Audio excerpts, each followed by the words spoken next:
Bonjour et merci de nous rejoindre pour les perspectives du marché d'aujourd'hui. Thomas va nous rejoindre, puis la salle des marchés, pour nous parler des dernières évolutions. Thomas ?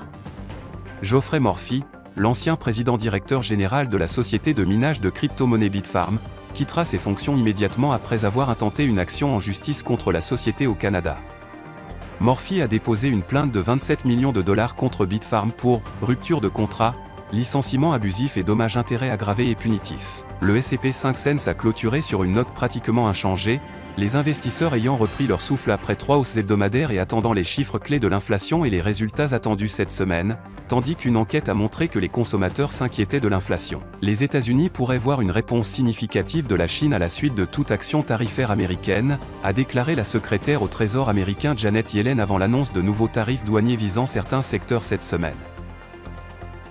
Les actions Tesla ont augmenté de 1,1% lors de la dernière session. L'indicateur oscillateur ultime donne un signal haussier, ce qui correspond à notre analyse technique globale. La paire euro-dollar a connu une légère hausse de 0,1% lors de la dernière session. L'indicateur ROC donne un signal baissier, ce qui correspond à notre analyse technique globale. La paire livre sterling-dollar a augmenté de 0,3% lors de la dernière session.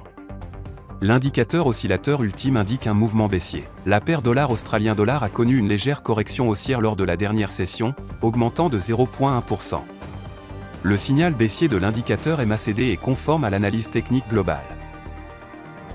Les commandes de machines utiles du Japon seront publiées à 6h GMT, la réunion ECOFIN de l'Eurozone à 7h GMT, l'indice des prix à la consommation harmonisé de l'Allemagne à 6h GMT. L'indice des prix à la production des États-Unis sera publié à 12h30 GMT, l'évolution de l'emploi de la Grande-Bretagne à 6h GMT, l'indice NFIB de l'optimisme des entreprises des États-Unis à 10h GMT.